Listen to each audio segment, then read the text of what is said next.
Welcome back to SHOT Show TV. I'm Larry Keane, Senior Vice President and General Counsel for the National Shooting Sports Foundation. I'm joined with several of my good friends here to talk about Fix NICS this morning. So joining us is Ryan Kleckner, a best-selling author and the founder of Rocket FFL and a former NSSF employee.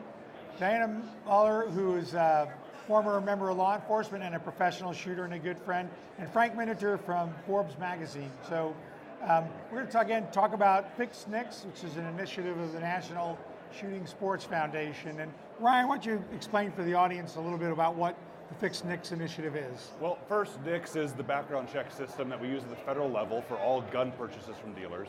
And some states choose to do their own background checks, but it's this network of a system that's supposed to be looking at records, but unfortunately, the records aren't fed in like they're supposed to be. And we have gaps in some states and some departments. And by fixing NICS, by making the system we have more robust, we don't have to come up with new legislation to fix things.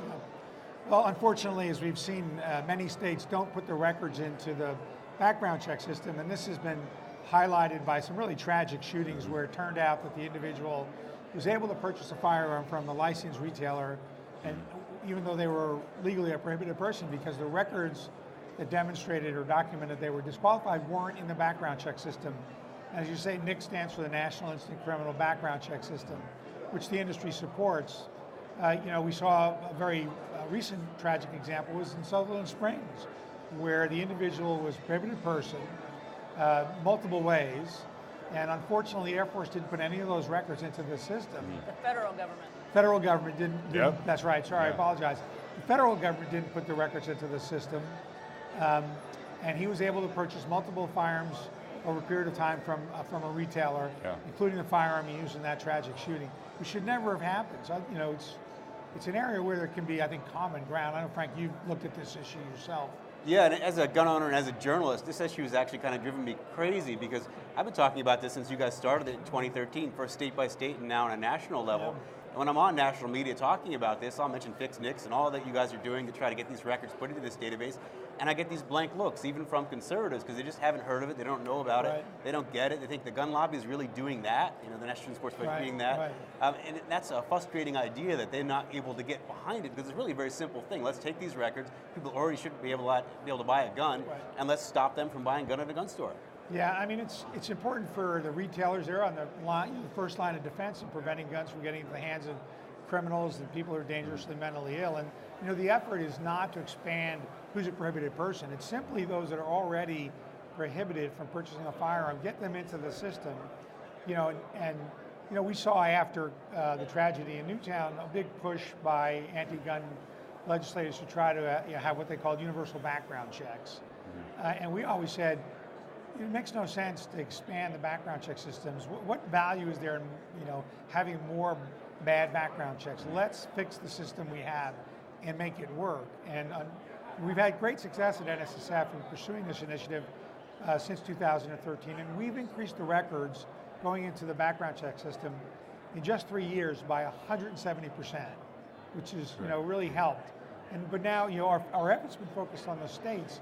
But as Ryan, you mentioned, the federal government's not doing their job, which is really frustrating, especially coming after the tragedy in Newtown and the push for gun control by the Obama administration, trying to blame the industry, and yet his administration did nothing to fix the systemic problem with DOD. So nobody abhors the criminal misuse of firearms more than our industry, and I believe that. That's the misnomer. And gun owners. We do not, gun owners. FFLs, NSSF's members, the folks I represent, are the front line of defense to keep criminals from getting guns. And they safety have to have, and education. Yes, and there's regulations, and they are scrutinized by the federal government and state governments to do the right thing with the forms and the right checks. Not giving them the tools and not giving them good information is. So I had an opportunity to meet with the folks from NICS and the assistant director who runs the NICS program yesterday, and we talked about a number of these issues, what's going on with improving the records, and they have a daunting challenge to get all these records from the states, but I will say they did, and they're going to be putting out a report in the very near future in response to a directive from the Attorney General, but the number of records going in from DOD have increased by about 300% since the tragedy. So it's good to see that the federal government is getting on the ball. They should have been doing it all along, obviously. But we have some legislation pending now in the House and in Congress to address this issue too. I don't know if you're familiar with Senator Cornyn's bill, and it was also an amendment or part of H.R. 38, the concealed carry bill, had the fixed NICS legislation as part of it. And maybe Ryan, you can explain for the audience what the fixed NICS legislation would do. Well, no, I can't. What I think is that I thought it put a penalty on departments or agencies that didn't put the records in the does. system. It would give money to the states and to get the records in, the carrot and stick approach. But it was also for the federal government agencies that don't put the records in, it would withhold salary, appropriations for salaries for agencies that don't meet the targeted goals. So, that's one way to get people's attention, right? Yeah, sure is. Is to hit them in the pocketbook, so to speak. So, we have a lot of bipartisan support for that bill in the Senate, and both sides of the aisles, and we feel comfortable we might be able to move that legislation. It's so hard to find common ground in Washington on any issue involving guns, but this really is an area where there can be common ground, and we see that in the bipartisan support for the legislation. And Senator Cornyn has said it's a priority of his.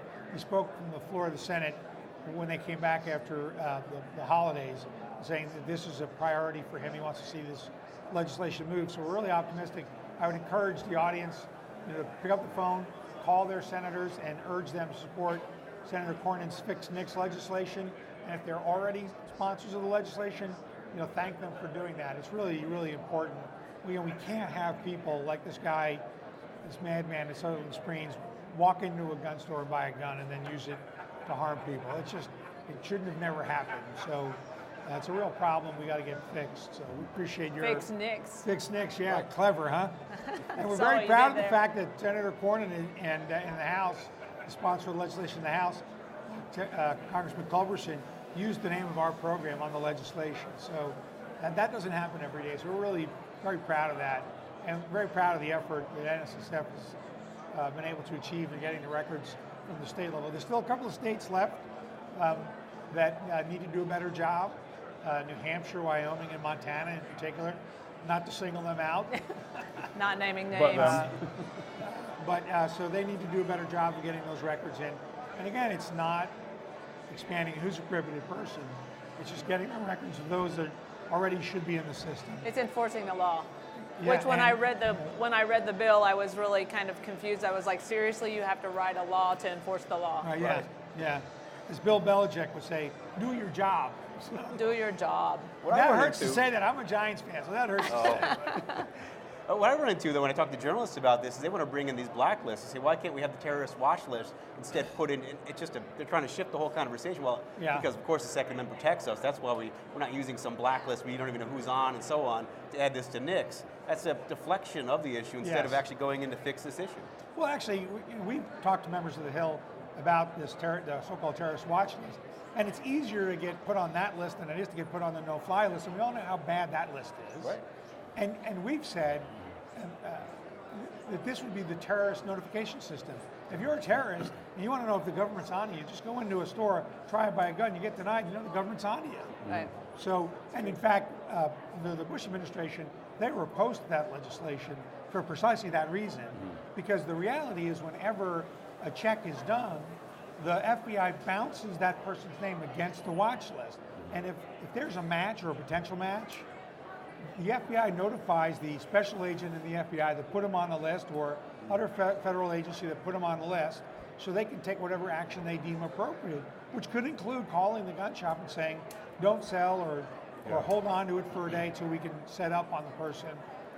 And sometimes you're on the list because you're the next door neighbor of somebody, or you work with somebody, and you haven't done anything. So you shouldn't deny constitutional right for some secret watch list that you don't even know you're on. Well, you have no way of getting off, right? You have the same name as somebody, you're on the list. That's right. So, that's not a good idea. It really doesn't help law enforcement in the long run. Or as we saw in Orlando, the person was on the list, they took them off the list. Right. So now they want to have like two lists. They want to have the list of people who are on the list, and they want to have the list of people who are off the list. So I guess they're still on the list. It doesn't make any sense. And they investigated that guy, and there was nothing there that would justify arresting somebody. And you can't deny somebody a constitutional right, Exactly right. on mere suspicion or innuendo, or because they work at the same office as somebody, or they live upstairs, or they happen to be related to somebody. I mean, it's just crazy.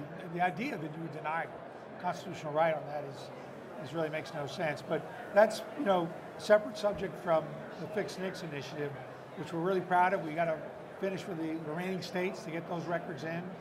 We need journalists like yourself to be talking about this and educating the public about it, because the industry's not getting the credit we deserve for doing the That's right my thing. point. Yeah.